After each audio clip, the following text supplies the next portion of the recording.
All right. Welcome, fellow wargamers and history buffs. We are doing a uh, live session um, with the basically as a workshop to learn how the Premier rules work.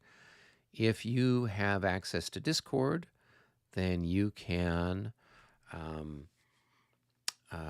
you can join in and you can then ask questions and you can kind of follow along with things in real time.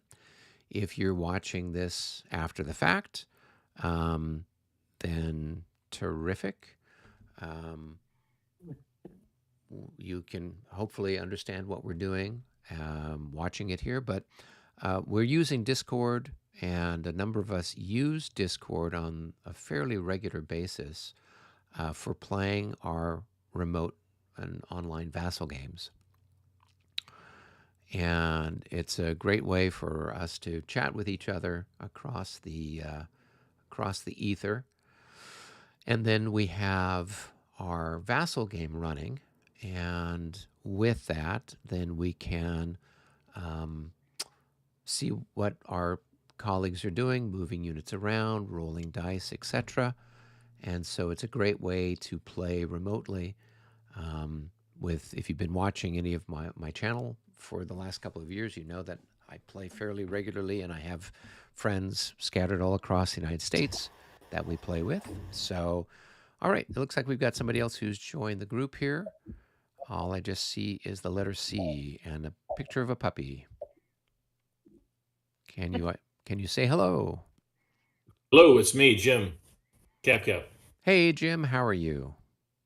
Fine, thank you. Good. Yeah. Hello, Jim. So this is your first time on Discord.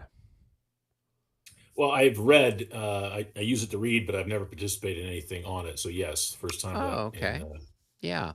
So here on the La Bataille series Discord channel, we've got the voice channels. And so we've got, I created the one here called the workshop. So so people can find it for the workshop. We have a lobby channel, which is just kind of a general channel for people to pop in on. And then there's a French headquarters, coalition headquarters, Prussian headquarters, and game rooms 1, 2, 3, 4, 5, 6. And so what can happen is when you are playing with a group of friends, and the French players want to have a powwow, they can go to French headquarters channel. It's then private, and then the 2 or 3 players then chat with each other. If you've got a multiplayer game going where you've got sort of a left, right, and a center, the players can then drop into games rooms 1, 2, 3, etc. And then that way, when they are chatting with each other and moving and rolling dice and talking about results and whatever else, they're not talking over the top of the whole group. It's just the 2 guys chatting with each other, and then the other people are in their own separate channels chatting with each other. So it makes things it's kind of like if you were playing a group game, you're only going to be kind of dealing with the guy who's right there in front of you. So the Discord allows us to do that fairly conveniently. So welcome to the channel. Looks like we've got somebody else. So EJ Three Sticks. Welcome, EJ. Yes, right. Nice to meet you. It's Ed. Yeah. Pleasure. Good. And is that are you EJ or is that your tag? That's my tag. The real name is Ed, but EJ is Edward Joseph, and the dog is a nice match to CAVCAPT. Okay. Well, as you can see, I'm Doctor Who 42. That's been my, I don't know what you call it, avatar or whatever it is for like on StarCraft from 1,000 years ago. And I just kept using it on anything else that I do game wise. So, Well, that canine is a West Highland Terrier, like Mr. Three Sticks in the picture. So, oh, there you go. there you I like Small West world. Highleys. I had one when I was a boy. So great dogs. I've got 3, and I'll sell you 2. Yeah. Let's see. Thinker 1998. Are you still having issues with the audio, or are you doing better?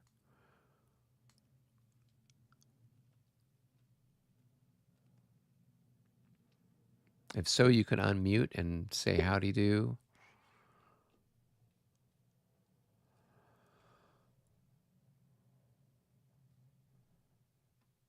And then the other thing is that having trouble finding that option. Okay, so down towards the bottom of the, if you're able to look on the live stream with me, you'll see that down at the bottom of the column, so there's a left-hand column that's got the different channels and things like that in it.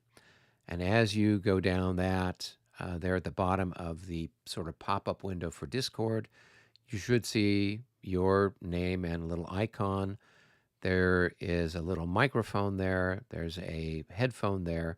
And then there's a little wheel that's the user setting. So there should be a, it might say that you're muted or not muted there. The other thing that you could do is if you just I should say right click on your name, it will pop up with a pop-up menu where it says profile and mention and mute and deafen, etc. You can then click or unclick the mute button, and hopefully that will get you back up so you can communicate. One other thing that's available on that right click on your name, you'll see edit server profile. So if you want to have a different name, you'll see server nickname. And you can change your nickname that shows in the list there. So to make it depending on what games you're playing this with and stuff. Sometimes people use their character names for that and that type of thing. So other people know who you are on that. There you go. And it looks like we've got 5 people in the Vassal module so far. So, Cav Captain, I'm going to, let's see. And there's Perry. This is Pierre. Okay, all right. Well, Pierre, if you can see us, that is, if you can hear us, at least you're halfway there. And then we'll figure out how to, maybe over time you'll be able to do stuff. Otherwise, if you have a chance to get into the Austerlitz Vassal module, then you can also type in the Vassal module questions. And that's another way then that you can perhaps let us know that you're trying to reach us in some way, shape, or form.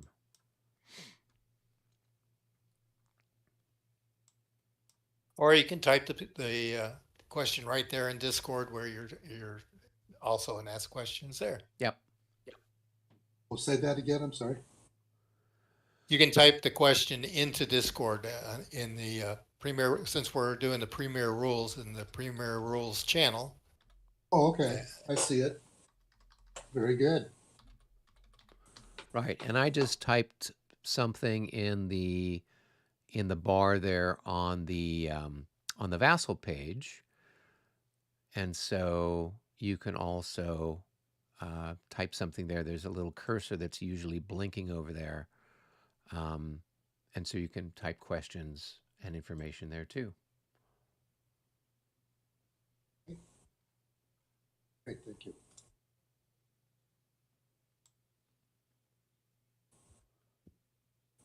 Just opening the game. All right. So we'll see here. It looks like, yeah, we've got somebody else who joined us, and so we'll get started here. I think a couple of things that I thought I'd bring to everyone's attention. I did upload to the Discord channel the Premier sequence of play cards. So I put these together a couple years ago, and for newer players, or even for players that don't, just want to have a handy reference, it's all together, I think 16 cards, and you can then download this, print this, glue it on to some heavier cardstock and cut it out into cards, and then you can flip from one card to the next. And it's basically going to take you through the sequence of play for the Premier rules for one opponent. So the French opponent, and then you just got the same sequence of play for the Allied opponent. It's got most of the stuff kind of there. It's got a few things that kind of tell you, okay, if you pass this roll, this happens. If you fail, this happens. I did the sequence of play based on the rules from, I guess it was the Premier rules from 2021. So one thing that you do need to be aware of is that the Premier rules have changed over the course of the last decade. And so depending on what rule set or what game you have, the older games were published and they had a CD-ROM that had the rules on it, and it had all the scenario information, the historical situation, it had the terrain effects charts, all that stuff. And then it also had a copy of the Premier rules. Well, what's happened is over time, as there's been more playtesting, there's been more feedback, they've made some adjustments and some corrections to the rules, and as a result, then things have changed a little bit. I think the sequence of play cards there hasn't been any changes that have happened that have had any material effect on it, so you should be fine with this. But the one thing that you do want to be aware of as someone playing Premier is that with the Premier system, they have something that's called the melee matrix. So if you guys are in the Vassal module and you go over to the, I would say it's the upper left corner next to a button that says retire. If you click on that, it's the Premier rules and charts. And here it's then going to bring up the fire combat chart. It has the melee assault chart. And then it has page 2 is the melee matrix chart. So the nice thing with this is you can then take a look at what the result is. Okay, it's infantry defending in good order, and this is the result. And then you can take a look at whatever the number is there on the chart, and then just read that off and follow it. So it's kind of handy in that particular regard to guide you through what the results are for melee. That melee matrix chart has changed as the rules have changed. So if you have, for example, the original rules from, if you have Austerlitz, that was published back in, I think, 2016. The Premier rules have changed since then. And the new melee matrix that you can download from Marshall Enterprises is compatible with the current rules that you can download from Marshall Enterprises. But you will find some confusion if you're trying to use the new rules from Marshall Enterprise, the updated version of Premier, and that older melee matrix that you might have gotten in the box. So what you do is you just download the melee matrix, the new one from Marshall, and then you're set. Any questions so far? So looking at the game itself and the melee matrix that's in the Vassal game, Yes. and the Premier rules of July 22, they're compatible? They should be, because we had sent, I'm pretty sure we had sent the updated ones over to one of the fellows who was making some adjustments for us. Stigler. Yeah, that Alan Dickerson, aka Stigler. he did some editing to add this. And so, yes, I believe the melee matrix chart that's here is the one that was effective as of a year ago, which should be the current one. So, yeah. But then anything else, the movement and stacking and terrain, all those things haven't changed. They're the same as what it was originally published with. So just a few caveats on stuff with the rules there. All right. Any other questions so far?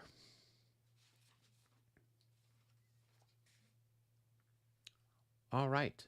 So without any further ado, we'll talk a little bit about the Premier rules themselves. So if you guys have had the occasion to download and look through or read through the Premier rules, you'll notice that the way that they are formatted is not entirely like what you see with other rule sets.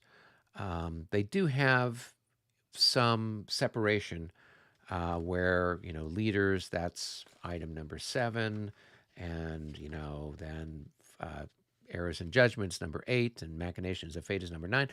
But they don't have like 7.2a and 7.2b, and they don't have stuff necessarily kind of bullet pointed out in a more maybe straightforward or rules type of mechanic.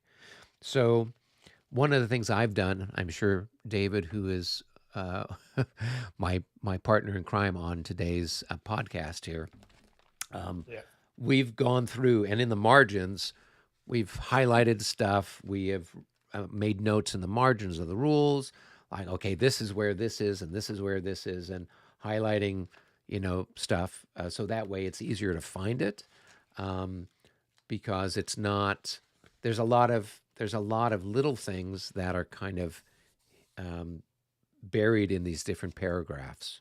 So that's the only thing that I would say is kind of the one of the more notable complaints that I've heard about the Premier rules is the fact that just the way it's written, it's not as sort of typical rule style bullet point. Structured. Yeah, structured. Yes, exactly. So you do have to, So I would say definitely as you're going through it, make highlights, write stuff in the margins, so that way it's a little easier for you to find it if you need to refer to it later. Now, the upside of the Premier rules is that they are fairly straightforward, and the game itself, if you are a beginner playing the game, it's easier to learn Premier rules than probably any of the others, because the way the game mechanic works is it's usually, in all cases, with maybe a few exceptions, the French go first, and then the Allies go next. And then you advance the clock, and the French go first, and the Allies go next. So it's basically I go, you go, I go, you go type of turn sequence. The other thing that you have there with it is there's no command control. That is, unlike some of the other La Bataille games or even some other games that you might have played, where you have to keep your units within a certain radius of their leader, and then he's got to be within a certain radius of his superior leader, etc. In this particular one, there's no command control. The leaders aren't really affecting command control at all. They're typically used for the combat modifier or for the morale modifier, and you can mix and match and move them all over the place, trying to keep some sort of integrity with your division or your corps. Doesn't matter. Whatever moves, because the way they do command control is, in most of the scenarios, they will say, okay, the French have 10 minutes to move their units, and the Allies have 7 minutes, kind of taking into account that in most cases, the Allies had sort of a clunky command control system. So they are imposing a some sort of command issue by having this time limit. So depending on how you are skilled as a player, how handy you are with a pair of tweezers, you may or may not be able to move all of the units that you have available. You might run out of time before that happens, and so you have to kind of focus then on what's important that you want to move, what's important that you need to get set up for everything, and then kind of deal with it in that regard. So that's yeah. Literally. What's that, Gary? So you're saying there's literally a time limit on moving then? Yes. So if we look at the sequence of play, what's going to happen is at the beginning of, say, the French turn, the French are going to be asked if they have any cavalry charges. And if they have any cavalry charges, you then declare those charges. You mark the units that are going to be charging. And once you've marked all the units that you're going to be charging, then you start to execute the charge movement.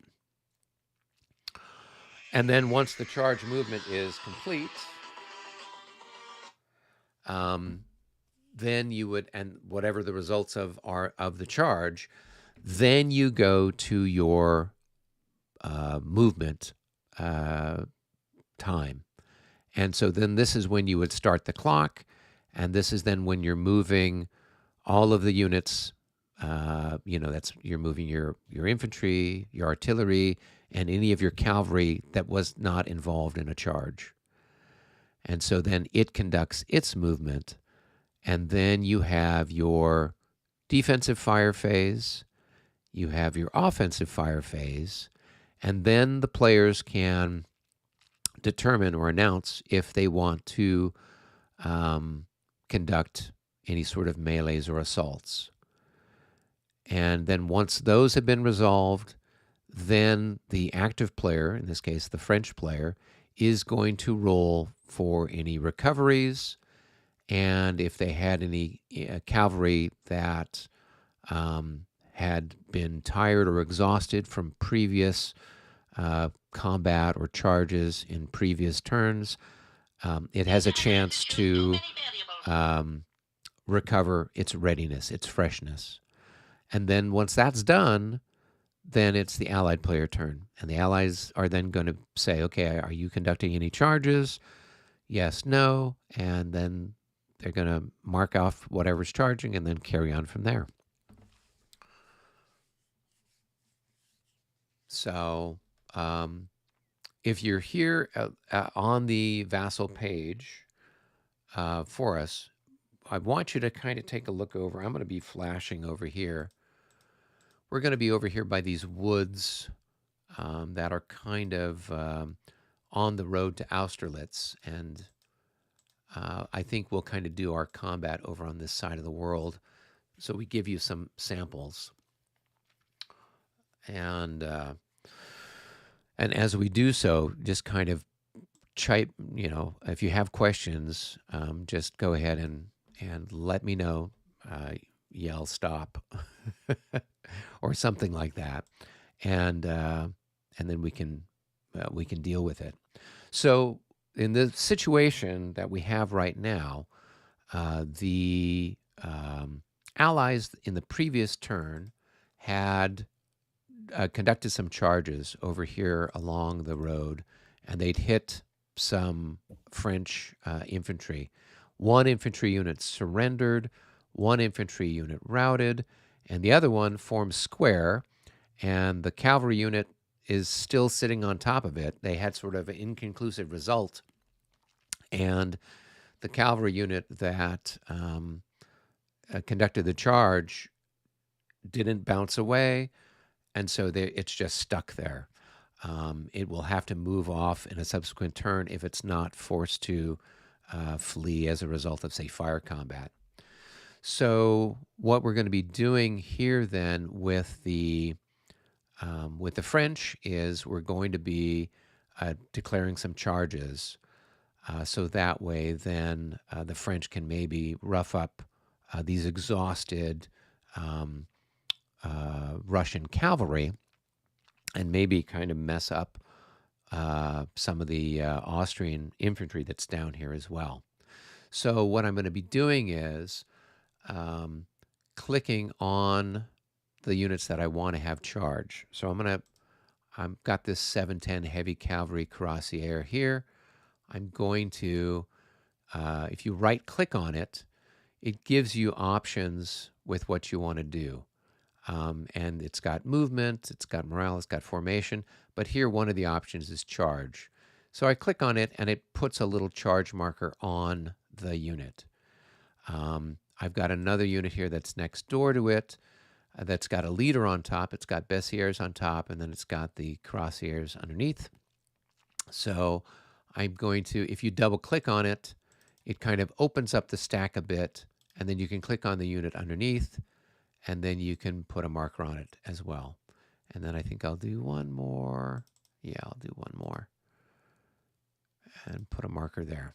Okay, so I've got my units that I'm going to be conducting the charge with.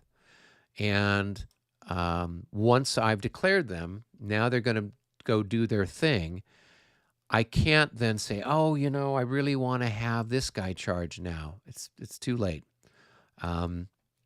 Once you've declared your charges, you've got to just kind of suck it up and deal with it. So the real object of what I want to do with my charges, I'd really like to get this unit here with Bessières to hit this cavalry unit here in the flank, and it's exhausted. I'll get lots of bonuses to it. But the Russians have this Cossack unit right here next to it. And so if I send that unit down first, then the Cossacks could intercept it, and then I wouldn't be able to get the blocking action that I want. So what I'm going to do instead is I'm going to charge with a different unit to try to intercept this unit and engage it in combat. So it's kind of pinned, it's kind of frozen. So I'm going to use this unit then, and it's going to charge forward. And so you can either move the unit or you can move the marker. I'm going to move the unit just to make it easy. So whenever you're charging in Premier rules, doesn't matter whether you're light cavalry or heavy cavalry, you have to go into the frontmost hex first. And so he moved from there to there, and now he can turn. So you can't turn and then move. You've got to move forward. You've got to think about it that the cavalry is kind of moving like a torpedo.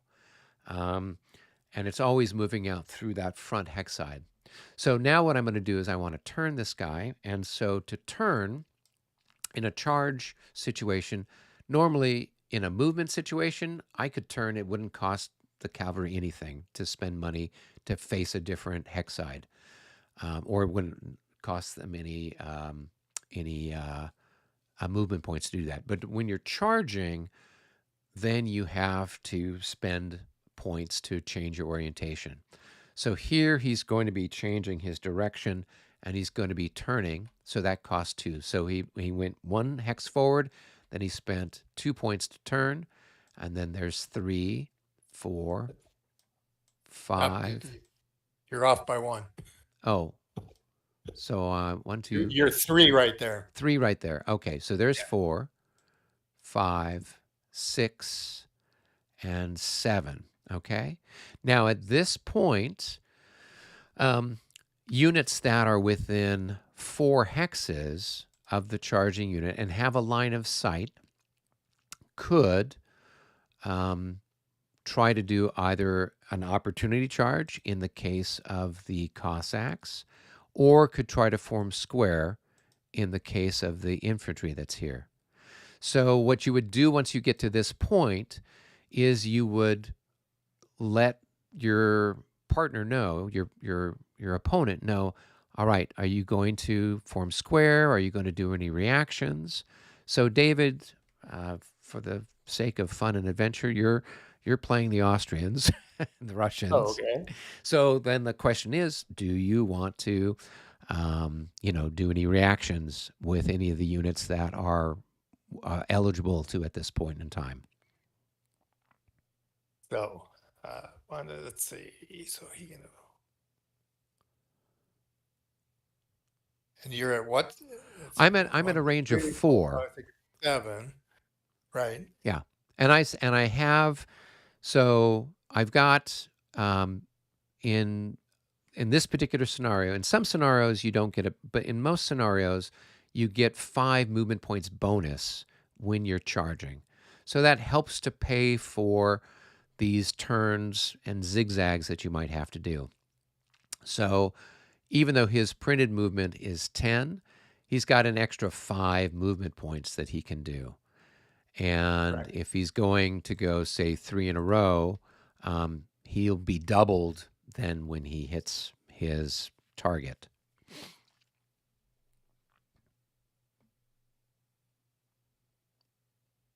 So in this case, and I think, well, he could turn and make his way this way. He's got enough movement points Yep. to hit this guy, and I don't want that. I'm trying not to get that guy hit, but do I wait for this one, or do I, so that I have a decision to make. Right. So in this case, just to see what they'll do, we'll say, okay, I'll try in reaction charge. Okay. So when the other player is going to be making a reaction charge, they're going to try to they have to roll and do better than their morale rating. Right. So I'll roll a 33 and then they are a 31, so they Yep. pass.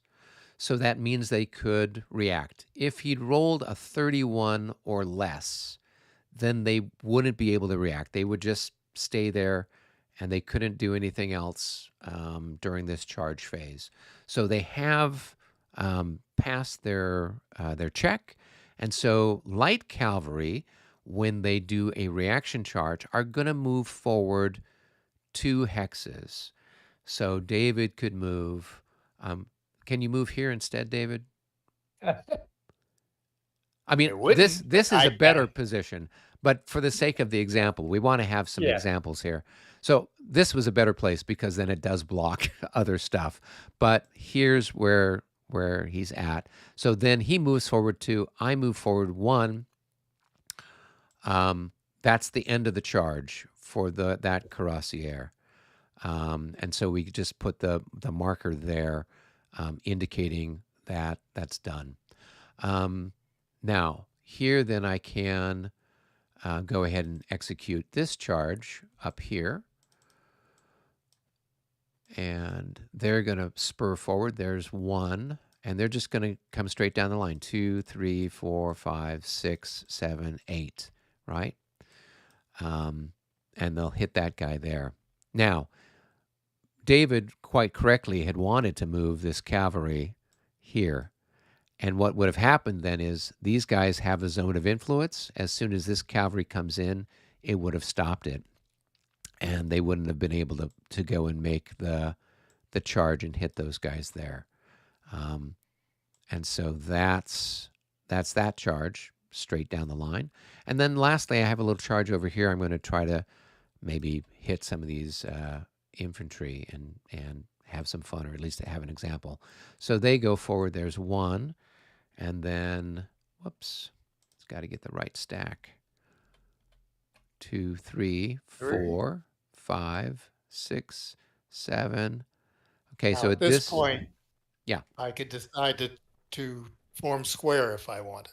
Right, and both of these units have a line of sight to there, and at a distance of 4, if you guys look at the chart there next to the retire button, you'll see that there's a square chart. And if you click on that, you'll see the Austrians, if they're in line and it's 4 movement points away, they are going to, they have a roll, it looks like anything but a 65, basically a 64 or less, and they're going to form square. However, this guy here is a 6th Battalion unit, and if you look on the chart, it says Austrian 6th Line battalions may not attempt to form square during the enemy charge phase. So this guy can't form square. This guy here could form square. And so, hey, William, I'm sorry you couldn't connect with us on Discord, but hopefully you're able to watch. So, so David, why don't you try to have this guy form square? Sure. So we go up to the button, and you roll a And I 65. Okay. All right. Well, you know, it's the Austrian luck. That seems to be the case everywhere. So, So Eric, you do have a question here in Discord. Oh, Once you okay. declare the charge, are you also committed to the earlier path of the charge? Original, not earlier. so you have to go forward the first hex, and then you can turn. You have some room to maneuver, and so you don't have to go straight. The way the rules are, you do get a benefit for going straight 3 in a row. You will then be doubled on your melee value. So you want to try to, as best you can, get stuff lined up so you can then hit. But usually what's happening with your cavalry is the turn before you do the charge, you're getting them in a position where you feel that you can then, maybe unleash them in the next turn. So as you saw with the French formations, we had these gaps between the infantry and the artillery and stuff like that, that allowed then the cavalry to move through the gaps. If we'd formed a long continuous line, then the cavalry they would have had to ride over the top of the infantry, forcing multiple morale checks for everybody and potentially causing havoc. So you want to, try to leave some gaps there so you can get your stuff out. Oh, okay. So we have a question here. Can you repeat where you looked to determine if the Austrian units could square? Yes. So over on the there's all the charts for Premiere are a button up in the top column or the top row of Vassal. There's a button there that says retire. Next to it is a button that looks like a sheet of paper. And if you hold your mouse over it, it says Premiere Rules and Charts. If you click on it, it opens up a new window, and then you can see there are tabs. And one of the tabs that's there is Square Formation. If you click on that, then it shows you, okay, French, if they're in column, and the distance to, they have four movement points separate them and the cavalry. It's automatic. They automatically form square. And at a range of 3, they automatically form square. If they're in line, it's a little bit dicier. And then you can see underneath that, it has some modifiers. So if you have a leader stacked in the hex with them, there's going to be a -6 on the roll for them to form square. If they're Léger, you've got a -3 for them to form square. If they're Grenadiers or Guard, you get a benefit, a minus. If they're the Italians, they're less well-trained, you have a plus. Then you take a look, you see, okay, here's the Russians. If they're in column, this is their results. If they're in line, this is what their results are. And then it also gives you modifiers based on the types of troops they are. So the Grenadiers and the Russian Guards are better trained, so the chances that they'll form square are much, much better. The Argersky, not so much. And then you look at the Austrians, it has the same thing if they're trying to form square from column, if they're trying to form square from line, and then what the modifiers are. And there under where it says Austrian personalities, it then has a note about the Austrian sixth line battalions. And so in some cases, you're going to find that information on the chart. In other cases, some of that type of information might be in the special rules for the scenario. It might say, Prussian Landwehr, may or may not be able to do this formation, or they can only form square in their movement phase, or whatever. So sometimes those restrictions will not be handy dandy on the chart. Sometimes they're in the scenario and special instructions for that particular battle. So And there's actually some things that are not on the charts that are in the regular rules. You have to actually, they probably would be nice in a chart, but you got to go find them in the rules. yeah, which is what we talked about at the beginning, where you've got your highlighter all over the place there. So, all right. So at this point, right, And before yeah. we go a little further, let's go. I want to go back to Perry's question there a little bit because I think he was maybe kind of asking. I'm going to take this charge marker and put it back where this guy originally started. I think okay. he was asking. Let's say I had actually done the more correct rule and intercepted here. Right. So now that this charge would be blocked, even though that was the original intention. If I had done that, you could, yes, get to like this point, turn and change. As long as you Yes. got the movement points, Yes. you can continue on and change to a different target there. So Yeah. If that, yes. So great point there, David. I wasn't sure what his what he meant by it, but yes, Yep. you could, and if I had enough movement points, we could move and then kind of turn the corner and maybe come down this way instead. If you had enough movement points, but if you don't have enough movement points, then your guys are going to, and they don't engage in combat, then they're going to be stuck, and they'll end up routed in place. But yes, your plans can change as you do it. Yes, and as your opponent reacts. So originally, when I started this charge, I was just planning on coming right down the pike and hitting this guy. But since this unit has disordered, he is a much more tempting target now. So now what I can do is it's, let's see, 3, 4, 5, 6, 7 movement points to where I'm at right now. I can move forward one more. That's going to be 8. And then I can turn, and that's going to be 9, 10, 11, 12. And when you get within 2 of an enemy unit, you have to declare who's your target, right? So in this particular case, it's easy because, this guy is the only one that would be the target. But if I had other units, so say maybe when I was here, before I'd turned, I'd have to say, okay, he's not the target of the charge. And then I would turn and I can't come back and then declare him the target of the charge once I've already said he's not the target of the charge. So then I just come up and I finish my charge movement there. But now this guy has to roll to stand. Since he's not in square, he's got to see if he can stand. And if he fails, then he will route away, and I may be able to do some damage to him in pursuit. So, David, why don't you go ahead and roll a 36.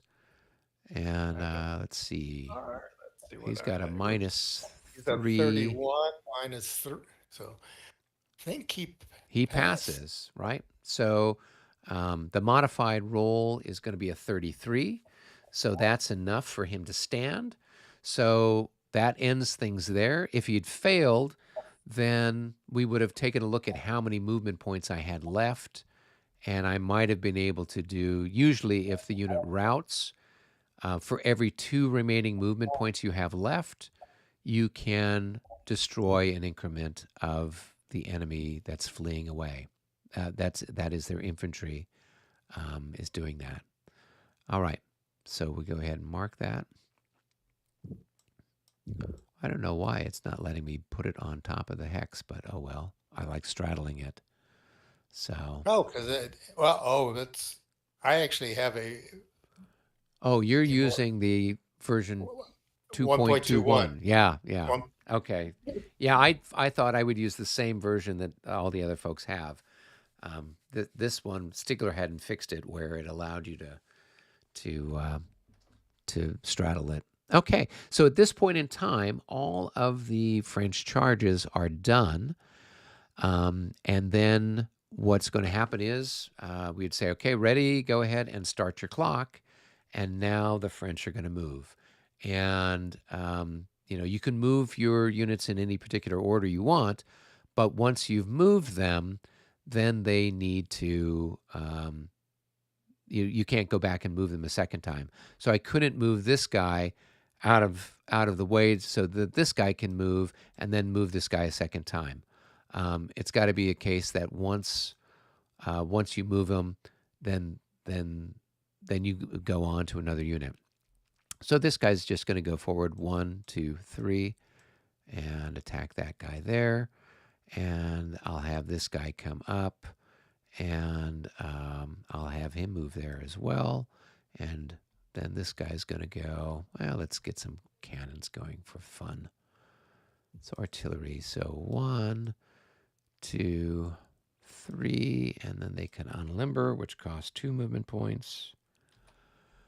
All right. And what else do we have? See, going down the slope, I think was like +2, so that's going to be 3, 4, and 5, 6. And that's going to be 1, 4, 5, 6. And we got these guys. It's going to be 3, 4, 5, just kind of down this way.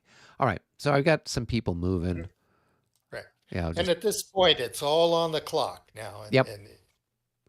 Yeah, and so if I'm, and I've got units back here on the road, I've got all kinds of stuff. Now, when we play a team game, I would just have maybe 1 or 2 corps to move, and my teammates would have other formations. And so it's not one person trying to move the entire army. If you have a case where it's 2 guys are playing and you've got, multiple corps, then what you want to do is give each other more time to do your movement. So generally speaking, if you've got, say, 1 or 2 corps, it's about, 10 minutes for each. And so if you've got, the whole army to move, well, maybe you have 20 minutes to do that in. And the allied player might have, twice their usual, which would be 7. So say they just have 14 minutes to move their stuff. But when we do a team game, we kind of have stuff divided up so that everybody knows, okay, I've got everything from this side of the map over, or I've got, these 2 corps, and then this cavalry, etc. And that can be some of the command confusion too. Yeah. Oh, I thought you were moving that group. Yeah. Type thing. Or yes, line, holes open up in your line. We are going to do something over here because just for the sake of operations, I'm going to move this infantry that's in the woods here, this 8-7. I'm going to move him here adjacent to your cavalry. So in this particular case, the Allies have the option of doing an opportunity charge. So when there's movement, units move into a hex, within 2 hexes of them or adjacent to them, they have the option to launch an opportunity charge. So, David, you want to go ahead and see if you're lucky again with your Cossacks? Sure. Let's see. 66. Oh, they're raring to They go. are. They are ready to take on the world. So you would then mark that combat. Oh, actually, wait. I have to make a morale check first. So I'm being charged. My infantry can't form square, so they have to stand. So they have to make a morale check, and we roll a 56, which is more than enough. But say they'd failed. Say they rolled a 12 or 14 or something. They would then lose one increment and route, and I would then conduct their route movement. And then this unit would be marked as tired for having done its charge, and then it wouldn't be able to do any more opportunity charges this turn. And then I could move another unit up. So say, for example, this one failed. He runs away. He's routed, right? Then this guy could come in next, and then he could be here, because you can't. You can't. You can't opportunity charge twice. And if he'd failed his roll, then he couldn't opportunity charge again this turn. So with the premier rules, you have one opportunity to make a reaction charge, and if you fail, you're stuck.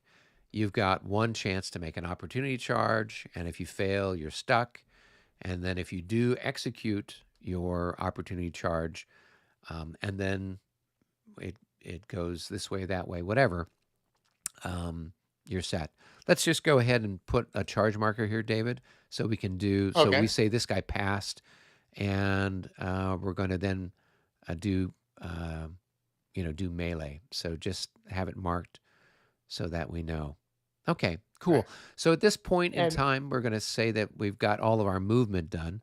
And one thing to note, there's a couple events like this opportunity charge, or like if a unit is pulling away from another unit and they get an opportunity shot, we usually stop the clock for that brief period, because there's an interaction between the two players, and resolve that, and then restart the clock, and he continues with the rest of his movement. Yeah, and that's good to know, because there's times, certainly with like the opportunity fire, where you might have to do some multiplication, do some calculations in your head, and whatever else, modifiers, roll the dice, etc. And so for those of you who haven't been on Vassal before, the dice that we're rolling, if you take a look at that top bar, the menu there, you'll see that there's a picture of a single die. If you click on that, it just rolls a single die. If you see next to it, there's one that's got a pair of dice. If you click on that, then you get your 2 dice rolling. And so there I just rolled a 32. There's a 23. There's a 14. So that's how you guys are welcome to roll dice, just to kind of play around with stuff. And you're welcome to move some units around here on the board as well, if you haven't done stuff on Vassal before, just so that you get some experience in kind of how stuff maneuvers around. Any questions so far? Also, you see how we can flash different areas of the screen? That's a not obvious, but very handy little thing in Vassal. If you hold down the Alt key and press on a spot, and it'll flash a little circles on the screen there. Yeah, so you Alt, and then you click your left mouse key, and then it flashes. And so when you're playing, in a situation like this, it's a case where you then hey, I'm over here and I'm moving this unit, and then you can kind of flash so that the other guy can see where you're at as you go. All right, so at this point in time, we've got some defensive fire first. And so, David, you've got at least, let's see, you've got defensive fire here. 1, 2, 3, 3 defensive fire situations. All right, so the on the charts, you'll see also a, where is it on this one? Or Yeah, it's the should be the fire effects and defense. Well, but I was looking for the first for your oh yeah, it gives the fire effects. Yep. Okay, Yeah. so I was looking there for the effects. So we could start over here against the skirmishers. Yep. So we got what is he? He's just a So musketeer. yeah, That's a and so if Russian they are musketeer. in general order, they are just Just flipped over. The yep. It's just their printed value. printed value of 5. Yep. And the And then defense for fire defense should be like 14. Skirmisher in the woods. Pine Forest 14. 14, yeah. So it's basically a 1 to 3 shot. You got to roll a 65 or 66 to hit me. Boom. 41, not close enough. And next on down the line, let's see what. Okay, so we've got this guy here. I'll try and Here, I'm gonna move a guy forward over here so we can do another combat. Oh, okay. So All right. if you want to take a shot at him, it's probably the same Yeah, thing. It's actually worse. He's only a 3. Right, to Wow. 10, so it's a 1 to 3 as well. So, nothing there. Okay.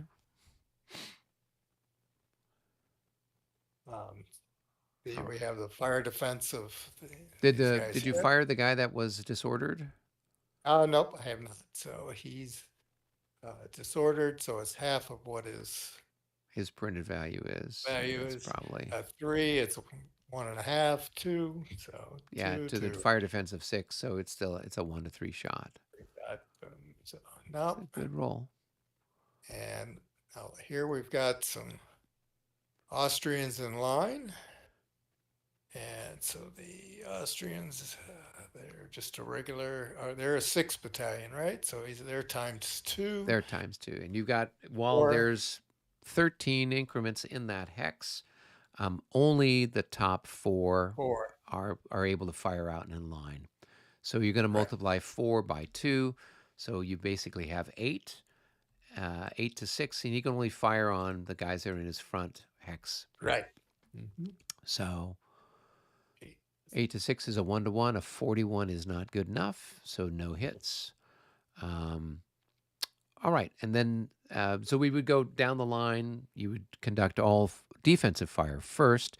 If there were losses, so if the French took a loss, or if the French took a loss that then triggered a morale check, and then they had to then run away, that is all happening before their offensive fire phase.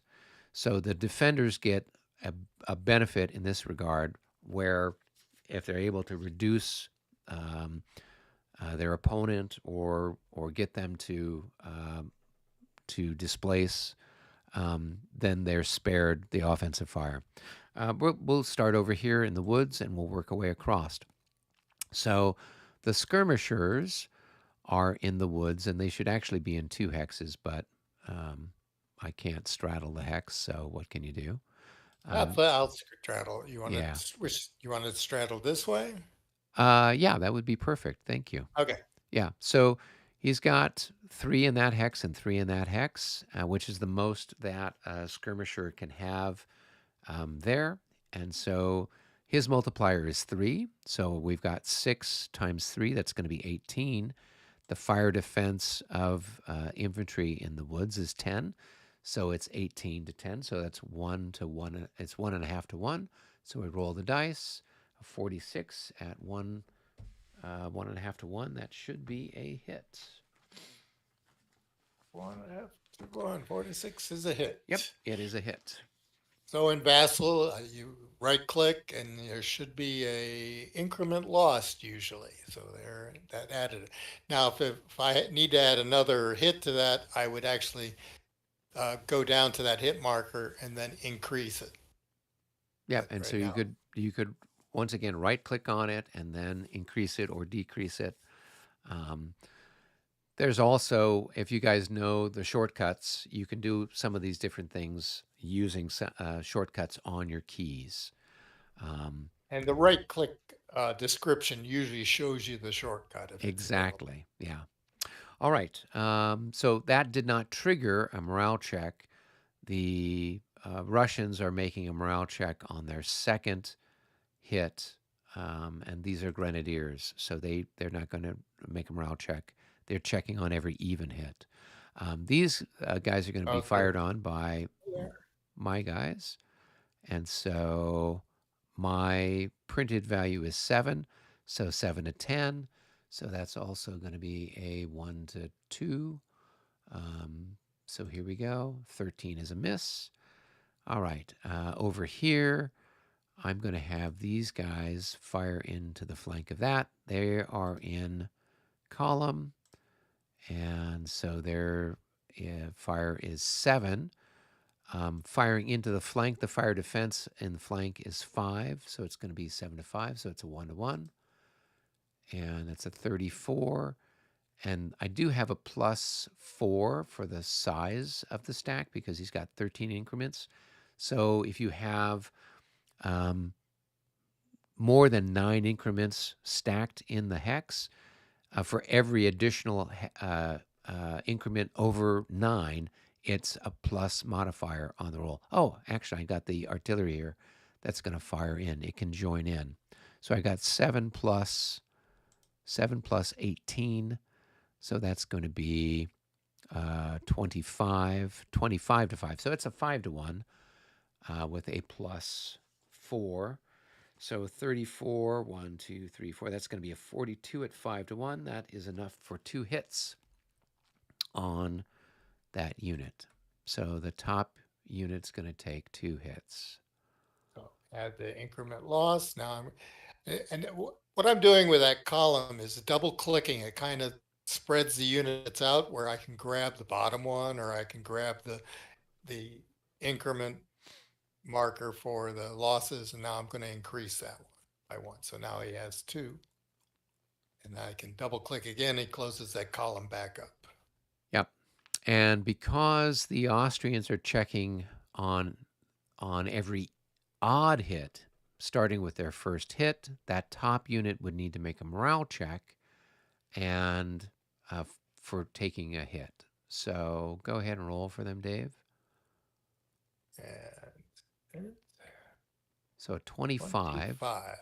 So that's probably a So now Yep. they are in line, so they do get a +3 for being in line. So that's going to be 26, 20, 31, 32. So they just barely passed. If they'd been in column, they would have failed on that roll. But because they get the bonus, it's a special thing that the Austrians have in the scenario. So that's why you have to take a look at the scenario rules and see. Okay, so that's that. And then I have these guys are going to take a shot at the Cossacks. So that's going to be a 1 to 1. And a 53, that's a hit. In this particular game, if the Cossacks are hit, they take a loss and they automatically rout. If they were a more stable type of cavalry, they would take a hit and make a morale check, and they may or may not rout. But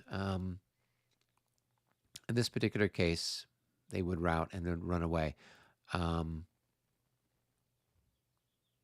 So you can go ahead and move them back. We'll take the charge marker off, since that's not really appropriate. And they're going to go back their full movement value when they rout.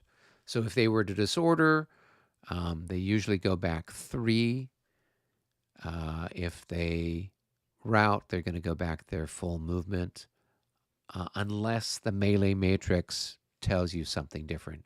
And they're usually going back towards their side of the map. So in this particular case, kind of back towards where their depot is, which is down here on the east side of the map, which is the bottom of the map, the way we're looking at it. Okay, so that takes care of that.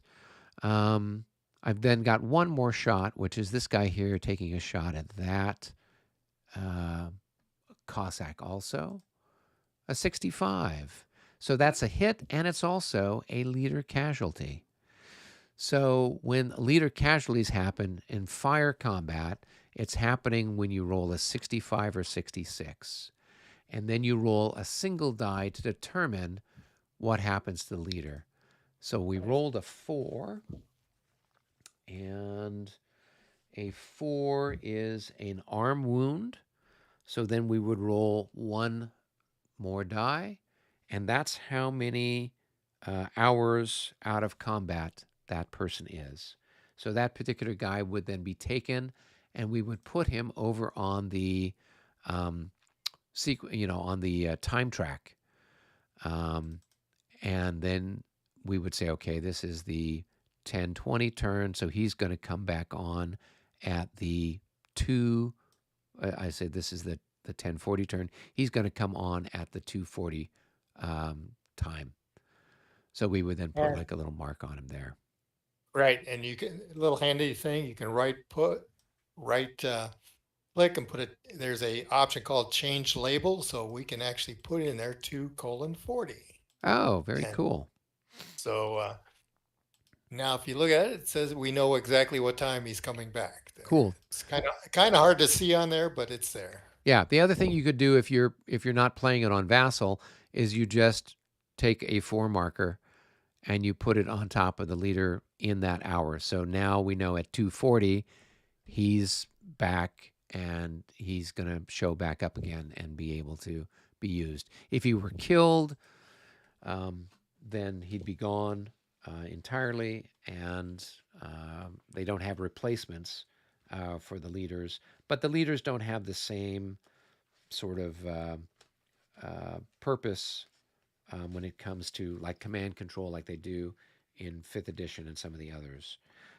The other thing that we do need to do, though, is, well, it doesn't matter. That if that unit itself hadn't routed as a result of it, say it was just a regular cavalry unit or an infantry unit, and the leader is wounded or killed, then that unit would make a morale check, and it would then be modified by the leader. So if the leader had a morale value of 3, then because he's wounded or killed, then you are going to do that. David, I'm going to just grab another cavalry unit over here. We're just going to pretend that I missed. Nothing happened. They passed their morale check, whatever, because I wanted to do the combat so we could see it. Yep. Okay, so we've got our firing done. So now what we would do is we have to deal with our melee. So we have some melee that's mandatory. It's these charges that we had declared and done at the first part of the turn. And then we also have this charge over here that was part of the opportunity charge. And then the other thing is we've got these infantry units here that could potentially attack the units that they fired on. So when you're the attacker, you can conduct your melees in whatever order you want to. So sometimes, Eric, do you have to declare all the assaults first, or can you do it one at a time? You don't have to declare them first. You can say, oh, I'm going to do this one, and then depending on whether it goes good or bad, you could then say, okay, I'm not doing it anymore. So unlike some of the other rule sets like Regs, Marie-Louise, and 5th edition, where the assaults are actually identified during the movement phase and you're kind of committed to it in the movement phase, with Premier, it's very much, you can make the attack anytime you want. So during the melee phase, you can say, okay, gosh, that fire combat went really well. That unit there is really weak. I'll do an assault on them. I'll do melee. Or maybe you didn't get a very good roll. Okay, well, I'll wait and maybe I'll get a few more hits on him and then attack him in the subsequent turn. So it gives you a lot of flexibility Uh, and so for better or for worse. But I wanted to do some different example ones here so people could see what it looks like. So first, I'm going to do this one that's over here in the woods, where I've got this infantry unit attacking this infantry unit. And the Russians, normally the defender is always going to make their pre-melee morale check first. But because the Russians are in general order terrain, they don't need to make a pre-melee morale check. So now the French player has to make a pre-melee morale check. And there's going to be some modifiers based on the odds, or based on some of the other things that might be happening. So if we go to our melee pre-melee morale modifiers, we can take a look here and see what we've got. So the odds are 1-to-1. So that means when the attacker makes their morale check, it's going to be a -3 on their die roll, and the defender is going to have a +3. And then there's other possible modifiers: being attacked in the flank or the rear. The defender is in line. The Austrians are in line. The defender's in square.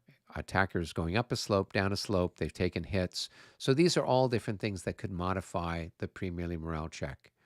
So in this particular situation, the only one that's really applicable is the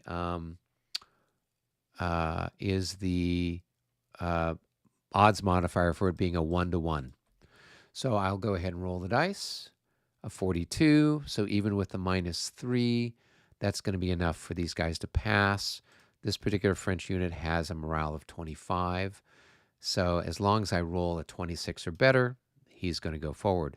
So now what we do is we take a look at our melee value. The French players, their unit has a melee value of 16, and the Russian player has a melee value of 12. So it's going to be a 1-to-1 attack on the assault chart. And so we're just going to roll the dice. There's no modifier. If I had a leader there, or if he had a leader there, it would modify the die roll. So if I had a leader there, and he had a infantry combat value, it might add 1 or 2 or 3 to the die roll. Similarly, if the Russian player had a leader there, there's Bagration over here, that would then subtract from my die roll, whatever their modifier was. So I'll just go ahead and roll and see what we get. A 32. So on 1-to-1, a 32 is a blank result. So if you take a look then at the at the melee matrix, and you see defending infantry in good order, the blank result is number 2. So we tend to look down on the chart, number 2. All attackers and defenders retreat 1 hex. There's no loss for either attacker or defender. So the defender is always going to conduct their retreat first, and then the attacker would do his retreat next. So David's going to go ahead and move that guy, and he goes there, and then I'm going to retreat back there. And we flip our guys back up to their regular sides, and we are that's it for combat there. Now we're going to do the combat here with this heavy cavalry against this unit that's disordered. So the cavalry itself did not go 3 straight because they had to turn here, so they only went 2 straight. So they're not going to be doubled. But the infantry, because they're disordered, are going to be halved. So it's almost the same thing. All right. So I've got a melee value of 25. And half of 11, 5.5. 5.5. So we're looking at 4.5 to 1 odds. And I've got a leader in that hex. And who is that? That is Dahapol, maybe? Yes, no, Nansute. So he has a 4 value for influencing the combat result and a 5 value for melee. I mean for morale. So we go ahead and roll the dice with a +4. We rolled a 52, which then is modified to a 56. At 4.5 to 1, a 56 is defender routes. So the infantry unit will lose an increment for exiting the zone of influence that it's currently in. And then it's going to... And then I guess, again, go to the second page and you'll see that that's a 4. Yes. So all defenders routes, retreat 10 hexes, and lose 1 increment for each enemy zone of influence exited. Yeah, the handy dandy melee matrix. Handy dandy. Handy and dandy.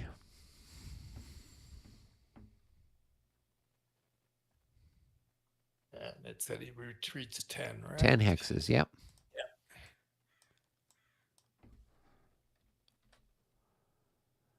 All right. Now, I need to occupy the hex that they were in. So then I just move forward. I keep the same orientation I had before. And since this is the completion of my actions for this unit for the turn, I'm then going to go and I'm going to mark this unit as exhausted. So you can pull from the little right menu a little toggle that says tired, and then if you flip that over, it makes it exhausted. So the little squiggle with the 2 slashes is exhausted. The squiggle with 1 is tired. It's the old school system that they've had for 50 years practically now. All right. So Cav Captain is asking, so he lost 2 increments. He should have lost 1 increment. Because he only left 1 zone of control. Exactly. Yeah. So So the second unit that's there does not actually exert the zone of control as well. no, it's only 1. So the Austrian unit was here, and so as it exited that hex, which had a zone of control from both the cavalry and that. So then the next 1, 2, 3, 4, 5, 6. So there was no enemy zone of controls in this hex. So he just loses the 1. I just interpreted to say that both units were there, so they both had their own zone of controls. Right. Yeah, no, it's one of zone of control. It doesn't matter if you had, multiple units. They only exert the 1 zone of control into that hex. Right. Now, if these 2 had happened to have been forward 1, then now he leave the first one and he'd have to go through a second one. Right. Then that would be 2. Yeah. So if he was here and there was a French unit, here, for example, just like David said, they were like this. So he'd lose an increment for there, and then moving through that one, he'd lose another increment. And then he would continue on his way. So depending on how you have things, so maybe there was a case where this guy attacks here, he forces this guy back, and now then I could advance in, and now when I do this combat, that unit is then at a disadvantage. So that's why sometimes the order that you do your combats in could potentially affect additional losses from zones of influence. So that's just something to keep in mind as you're doing stuff. Okay, I'm going to do a combat here just so we can get another one showing another example. Here we've got this French unit is attacking these guys in the flank. Now the odds are not in his favor, but he's attacking you in the flank. So you've got 4, you've got 11. You want to add the other infantry in?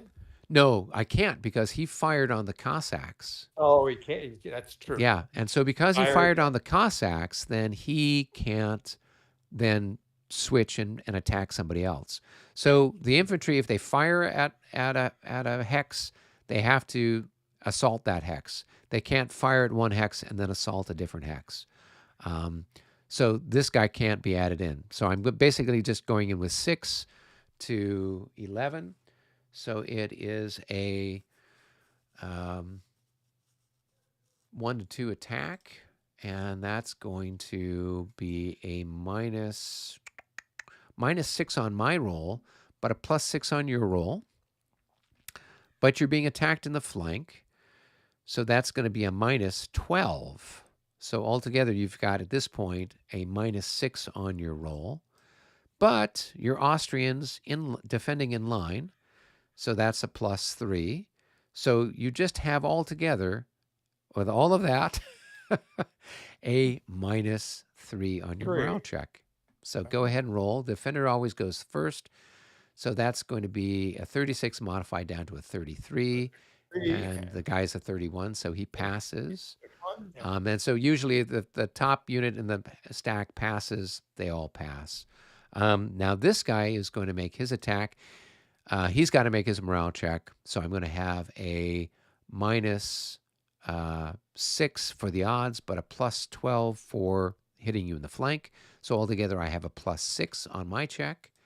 And I roll a 14. So +6, that's going to be a 24. And let's flip him over and see what he is. He is a 24.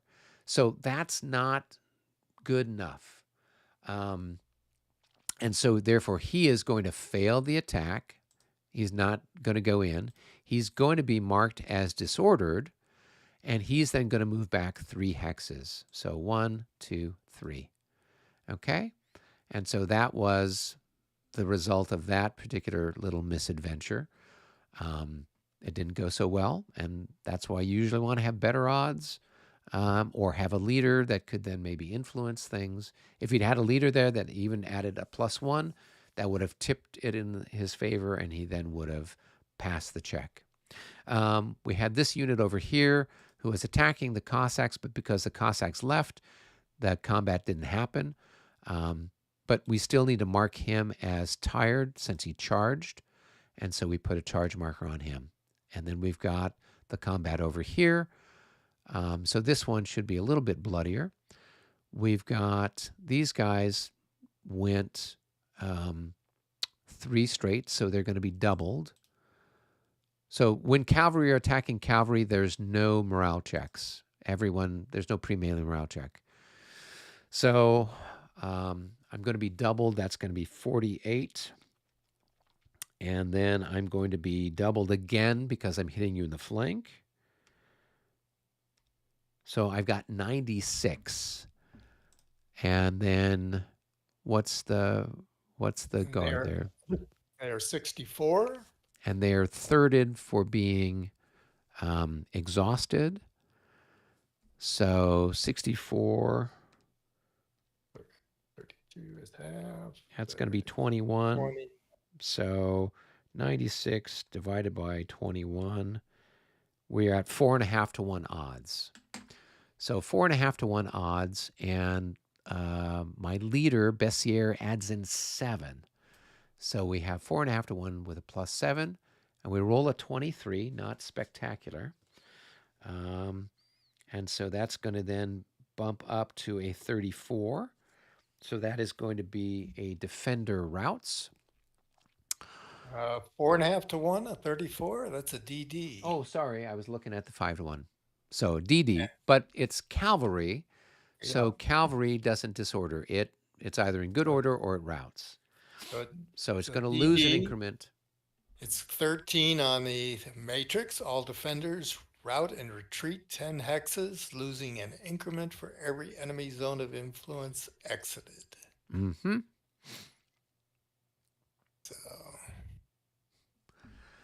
So he needs to go more or less back over the top of that unit. There's a French infantry unit there. He can't go. There's a zone of influence there and there. So he's going to have to kind of, he's going to, the square here doesn't exert a zone of influence, so he's not going to take an additional loss for that.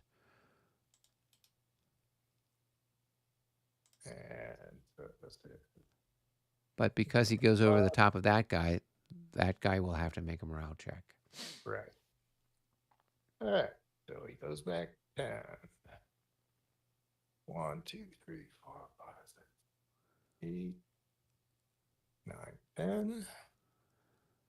And morale check. Yeah, they're good. Those are elite units. All right, so then to finish things up, I then move in to occupy that hex, and I'm then going to be marked as exhausted. And so that concludes that little adventure. You know what we did forget to do? We forgot to do the fire combat over here with the unit that was in square. So maybe we'll do that now before we forget. So there is 5 increments of infantry in square here. They're going to be multiplied by 3, so that's going to be 15. And the cavalry unit that's stacked on them has a fire defense of 6. So that's going to be 2.5 to 1. A 46 at 2.5 to 1 is good enough for a single hit. So you just go ahead and add another hit to them. And then anytime cavalry takes a hit, it's got to make a morale check. So 31, they pass their elite units. All right, and then last but not least, we had this opportunity charge over here. So the Cossacks opportunity charge the infantry. In a number of the other rule systems, the Cossacks would now be considered the attacker, and you would calculate the odds based on the Cossack as the attacker and the infantry as the defender. In Premier, they keep everything real simple. If it's the French phase and there's combat, the French player is the attacker. So even if they are opportunity charged or reaction charged, doesn't matter. They are still the attacker for the purposes of calculations and everything else. So in this particular case, we're going to take a look and see what we've got. These guys are worth 20, and let's see what the Cossacks are worth here. They are worth 14, and they've got a lance bonus of +3, but they're not in line, so they don't get it doubled. So they're just going to have 14 plus 3. That's going to be 17 to 20. Well, actually, it's 20 to 17. So it's a 1-to-1. And we're just going to go ahead and roll and see what we get. A 13 at 1-to-1. That did not go very well.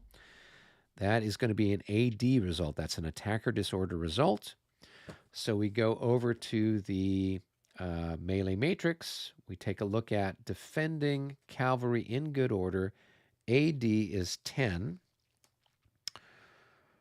All attacking cavalry units are routed. Well, this isn't cavalry unit that's routing. It's going to be, though, we would do it for infantry. So infantry would disorder and move back 1. So this is the only thing. Sometimes with the melee matrix, it's presuming that it's cavalry versus cavalry and not cavalry versus infantry. So it gives you sometimes a little odd result. So here they're going to take a loss for exiting the zone of influence, and they're going to move back 3, 1, 2, 3, and be marked as disordered. And that is the extent of things.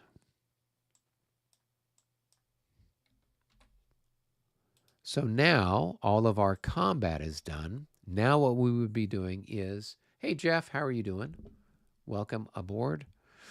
So now what we would do is we would do checks for units that have routed and disordered. So we're doing our recovery phase.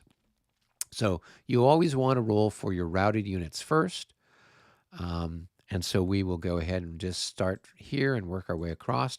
So for this particular unit, we're going to make a check for them. They're going to have a -6 on their roll for being routed.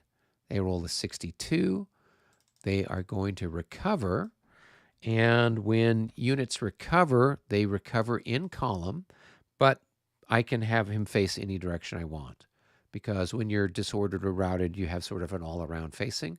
So I could bring him out of column and I can have him face wherever I want him to face. Let's roll for this chap over here. A 56. He also recovers. And so we'll just keep him facing that way. Now we roll for units that are disordered. So let's roll for this chap over here. And he's got a -3, and so 34 is going to be a 31, and I'm pretty sure he's better than that. He's a 23, yes, so he's going to recover. But if he failed, he would then rout, and he would then move back his full movement.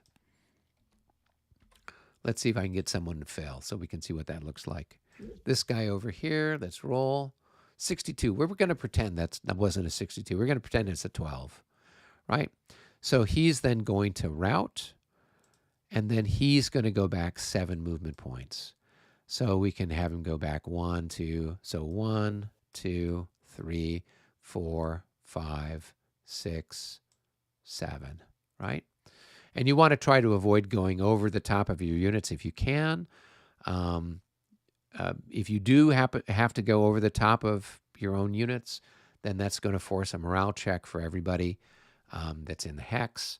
And then the other thing is, as you're doing your retreats, right, you want to make sure that you're not blocking, a path that your units might need to use in subsequent turns.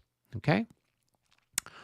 We didn't have all of this cavalry that was engaged this turn, and so therefore none of their tiredness or exhaustedness will be relieved this turn. We'll wait until the next end of the next French phase. If they haven't done anything or haven't been fired upon or meleeed, then they could potentially recover 1 step or become fully refreshed, depending on that. So then at this point in time, the French are done, and now it goes over to the Allies. And so then we would basically go through the whole thing. Yes, ask questions. Skirmishers. Yes. Cavalry skirmishers. Yep. How would you use them effectively? Are they just used to slow down the enemy in a particular location, to draw fire? You can use them in a couple of different ways. And I actually did a video on cavalry skirmishers maybe a couple of months ago. But usually they work well when there's no other enemy light cavalry around. Because then when they're in skirmish formation, they're going to have a better fire defense because they're in skirmish. So if they're in column, they've got a fire defense of 6. But if they're in skirmish mode, they've got now a fire defense of 12. So you can use them as a screen if you're bringing up units, or you've got units, maybe artillery that's not ready to deploy yet, and you don't want it to be vulnerable to getting shot. You can then hide it behind the skirmishers, whether it's infantry skirmishers or cavalry skirmishers. The cavalry skirmishers are very handy, though, for their ability to interdict movement of enemy infantry and artillery. So, David, if you want to grab maybe one of these French hussar units that has the ability to go into skirmish mode, and maybe just plunk them over here somewhere in the center. Sure. And then we can kind of talk about that. I'll grab the. Oh, yeah, that's perfect. Yeah. Yeah. And so they're going to be deployed straddling 2 hexes, and they're going to be face up like this. And so this unit is a skirmisher. He's got that little 3 in the parentheses. So if the cavalry has that little parenthesis, then that means that they can go into skirmish mode. So what's going to happen is they are putting out in the hexes around them. You want to think of it as like a cloud of guys on horseback. They're not just in those 2 hexes. They're kind of out in a cloud out around there.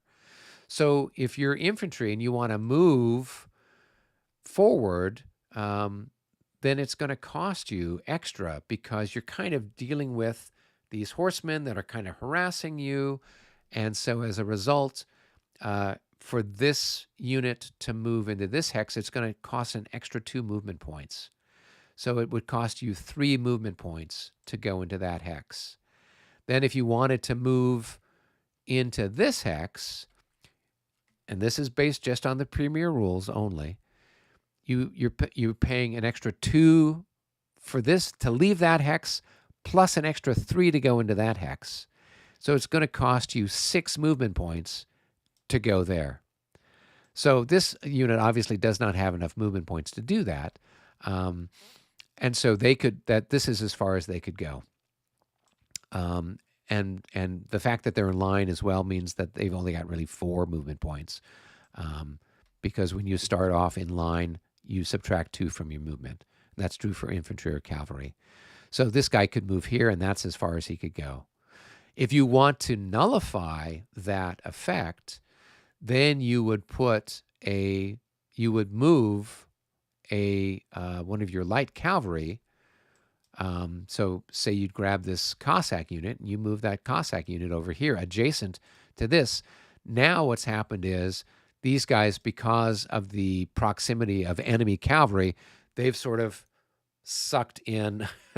They don't have a big cloud out there anymore. They've kind of come back into a more coalesced. And so therefore they don't have that cloud of skirmishers out here. So now this unit could move here and just cost 1, and there's 2, and he's there. So being in skirmish is handy, but it's only good if there's not enemy light cavalry nearby that can thwart you.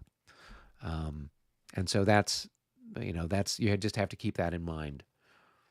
Did that answer your question well enough? It sure did. Thank you. Cool.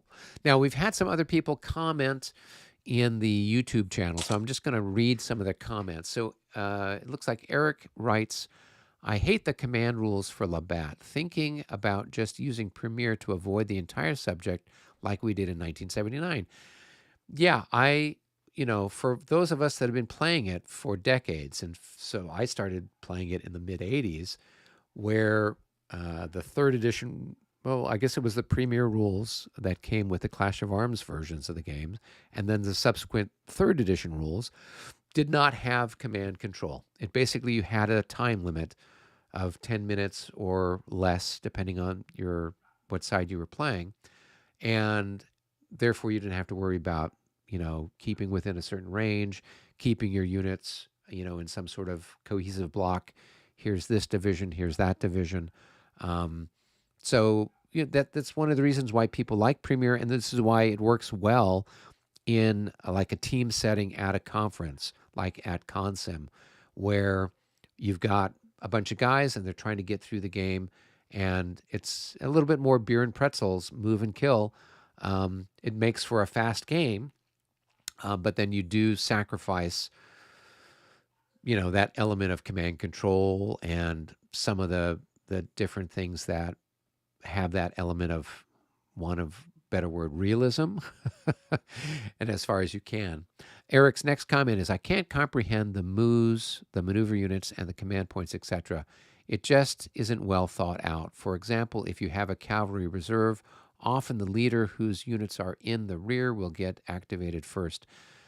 Yes, so that happens in the case if you're using Regs, Marie Louise, where you go based on when the chits get pulled. And so that's frustration. But it's trying to simulate sort of the friction of command where, okay, your orders showed up and the guys in front of you, their orders didn't show up yet. If you're playing 5th edition and you want, and we're going to be doing this workshop on 5th edition next Monday, with 5th edition, then, when your side gets picked, then you can move your anything with a maneuver unit in whatever order you want to. So that kind of deals with that kind of frustration that frequently happens where stuff gets picked out of order than what you'd like it to be. So, all right, no other questions. Yeah, then the only okay, cool. Any other questions at this point in time? Yeah, I'm just got a curiosity here. I suppose just the hex where you had the combat where the cavalrymen came down the road. Yes. And that one you've got, it looks like, is there a French and a coalition unit in the same hex? Is that just That is the case. So if you take a look at the some of the melee results, right? Most of the time, there's something's going to happen. So if you get a blank result, it's going to displace people.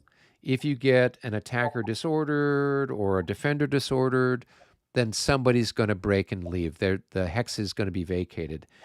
But with some of the results that you get, it's where there's actual increments of loss.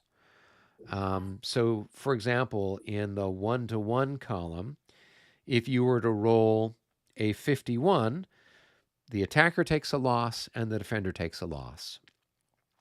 And that's it.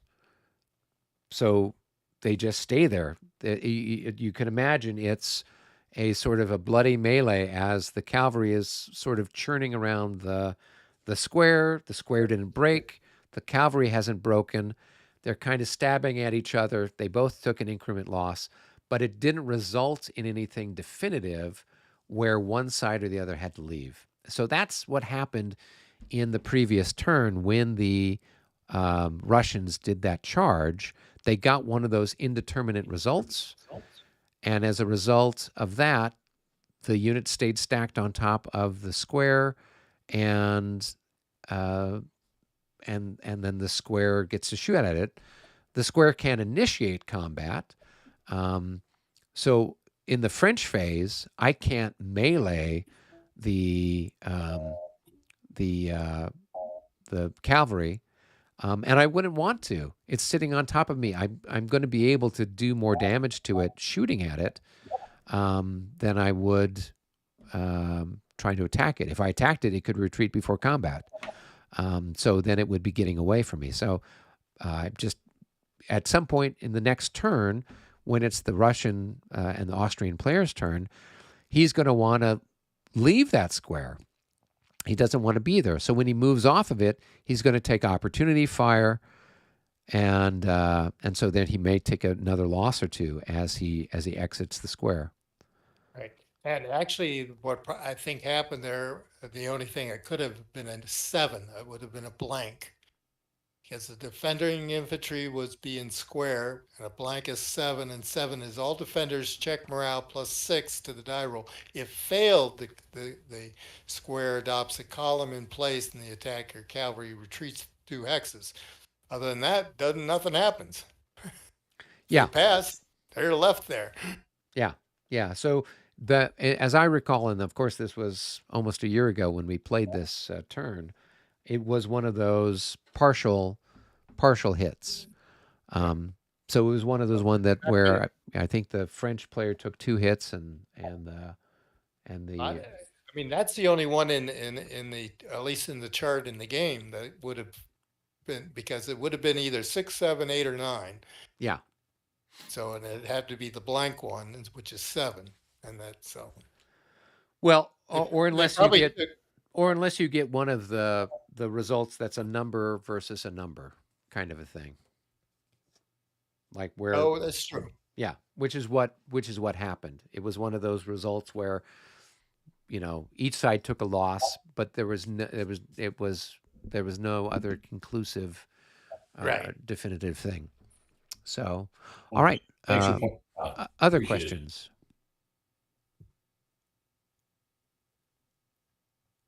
Because it looks like we still have, who's left in the group?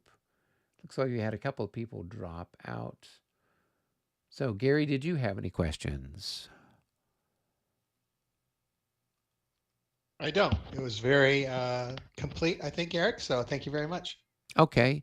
Yeah, I mean, I don't know that it's going to do us a lot of good to do an allied turn necessarily, but it basically follows the same sequence of play where their allies are going to declare charges, and then they're going to move their units, and they've got a more limited period of time to move their units. I think the only thing that we hadn't done is we didn't do any opportunity fire, did we, David? No, we didn't do that. Okay. Why don't you do that? So we can just do this one. We've got this over here in the woods. The guy, the Right. grenadiers, maybe he moves back, and we can then do opportunity fire. So opportunity fire is only happening if somebody is moving through your adjacent to you, your front hexes. So if he pulls back, then there'd be a shot. If he was going to change formation, say we were out in the clear and he wanted to go from column to line, that would also trigger a opportunity shot. And so that's something you have to kind of keep in mind when you're moving. The other thing is that, you can't kind of sneak around units and move from one zone of influence to another. You'd have to move out, and then you could move in. You're kind of locked in place. So the zone of control rules are something that you guys need to kind of read through so you have a sense of how that works. It's really important for how combat can be limited and how you can kind of cover terrain with your units. All right, we've got another question here on YouTube. Do you use the 10-minute rule, or do you guys just take turns without a time limit? So when we're playing, and we're playing a team game, either at a conference or when we've done these online on Vassal, we do time movement. And we say, okay, you've got 10 minutes for the French. And we basically look at the clock on the computer. Oh, okay, it's 6:49. When it's 7:09, 6:59, your turn's over. And so you're trying to move as much of your stuff as you can in that 10 minutes. And sometimes you make mistakes. You don't put units in the right spot, or they end up in a formation you didn't want them to, or you and the person who's got the command next to you, something happens. He moves his units off to the right, and you move yours off to the left, and now you've opened up a big hole in your line. So stuff can happen, and that's true whether you're doing it on Vassal or something else when you're doing a team game. If you're doing this just yourself and one other player, you're probably going to need to give everybody a little bit more time, unless it's a smaller scenario. Obviously, here at Austerlitz, we've got tons of units. We've got four French corps and a ton of cavalry and everything else. So you couldn't move all the French in 10 minutes. Similarly, you couldn't move all the allies in 7 minutes. So you then want to factor that in and figure out, okay, we'll each take 20 minutes or 25 minutes, or the French get a little bit more, or whatever. You guys have to figure that out. There's times that I play with a couple of people, and we don't play with a time limit. But the time limit is handy. It certainly makes the game go along faster. Nobody's then kind of staring at the board trying to come up with a perfect move. It does kind of get them to do something more rapidly. So I think in Premiere it's worthwhile, and you do need to do it since you don't have the command control. It's kind of acts as a brake on you moving everything everywhere all at once. Yeah, definitely playing this scenario when we played this, it was a constraint. There were times as you get to the end of that. I was on the Allied side here, and we'd had 8 minutes usually, and I'd get to that 8 minutes, and I'm still trying to move things, and it's like, oops, okay, well those guys didn't get their orders. Yeah. Or there's times that you and particularly sometimes this happens with Vassal, because you can't see the entire map. And so you might have a unit that is somewhere off screen, and you totally forget to move it because because you didn't scroll, you didn't see it. I think we had one case where we had, I think, a cavalry unit that routed back to one of these villages, and it must have sat there for 3 hours after it recovered because, we forgot to move it because it was just out of sight, out of mind. So, yeah. All right. We're coming up on 2 hours here. So, David, did you have anything else that you wanted to maybe talk about or explain? No, I think it was a nice little introductory um, going through the sequence, and and by accident, we actually got a lot of different interesting results out of it, like the officer casualty, Yeah. that, boom, okay, yeah, all right. So we get, you know, we couldn't have planned part of that any better, some of those die rolls. Yeah, and that's the thing that makes it fun. Even if you've got what you think is the perfect move, you could get a bad die roll, and your perfect move goes sideways. But the one thing that for like David and I who've played this quite a bit, the die rolls sort of even out. And so you're never going to have, unless it's like Napoleon getting shot off his horse, you never have a single die roll that is basically it ends the game. There's going to be times that stuff goes well and times that stuff goes badly, and you just kind of have to roll with it, knowing that over time the good rolls you had, you're going to get bad rolls in some other occasion, and same thing for your opponent. And then if you're playing on Vassal, you will join a legion of players who seem to think that the die rolls are fixed. That there's some evil gremlin that is causing your die rolls not to be what you want them to be. I'm not sure. I'm not a computer science person. David is, but I'm under the impression that, for the most part, the die rolls are the die rolls. So, Yeah. cool, No, cool. that's good. All right. Any last Thank- questions from anybody? I'll thank you guys very much. This was very useful. Well, you're welcome. And what I would say is, if you're interested in doing some stuff with the Premier, print out that sequence of play cards, and maybe just set up a small scenario. You can just grab, if you got a map, just grab a handful of units, a few cavalry units, a few infantry units, some artillery units, and then just kind of move around and try some different things and see what works. Just kind of get the mechanics down, kind of get the flow down. And then once you do that, then maybe you can tackle one of the, a larger scenario or a battle, or play face to face with a friend. But you don't have to feel like, oh, I got to set up this huge big battle just to learn the game. Yeah. Just grab And- a handful of stuff and do some stuff. And Eric does have on his site a number of smaller videos just handling different aspects of movement, and as I said, the cavalry skirmisher video and that type of thing. So there's definitely some good information there on different aspects of the games with the rules. Yeah. And the other thing is that if you want to kind of see how stuff works, you can always watch some of the live streams. So when we played this Austerlitz, which we just wrapped up, I think it was in February, we started it last May and we played through February with some breaks here and there.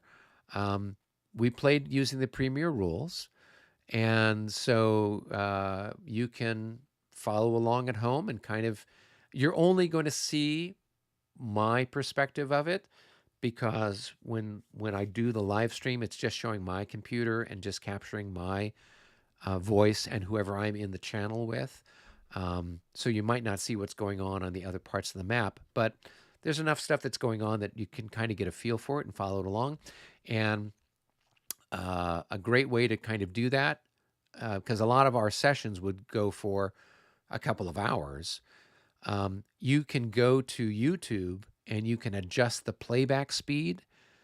So you can crank it up to 1.5 times or twice the regular speed. And that way, then you can get through one of our game sessions a lot faster. And usually the first 10 to 20 minutes, it's just us all catching up and, you know, how was your week and what did you do and blah, blah, blah. So a lot of it is us just kind of, you know, as friends, catching up with each other. And then usually about 20 to 30 minutes in, we're actually starting to play the game kind of a thing. So just something to keep in mind if you want to kind of watch stuff. And then if you are interested in learning about the 5th edition rules, David and I are going to be doing a workshop next Monday here on Discord. But instead of using this module, we're going to be using the Dresden module. And you can download the La Bataille de Dresden module from Limey Yank website, and then we'll be playing with that one. That's one of those Clash of Arms games. It's a beautiful map. It's got all kinds of pieces. It's got Austrians, Prussians, Russians, French. So we've got lots of different nationalities. So we'll be able to maybe touch on some different things. But we're going to be going through the sequence of play, very similar to what we did here. And fortunately, the sequence of play for 5th edition is almost identical to the one for the premiere. There's a few subtle differences. So tune in for that next week. David, do you have anything else you want to share before we wrap things up? Oh, sounds good. All right. Well, David, thank you so much for joining us this evening and for helping me out with this. I really appreciate that. And for those of you that are out there, thank you. I'm glad for many of you, it was your first time on Discord. Hopefully you'll be able to use this in the future. It's a great way to communicate. And I'm planning on doing some videos on kind of how to do some stuff with vassals so you can get a little bit more comfortable moving units around on the map. So if anyone has any suggestions or comments, leave those in the description below the video. Otherwise, we'll see everyone's happy, smiling face next week. All right. All right. Good night, everybody. Good night. Thanks. Good luck. You're welcome.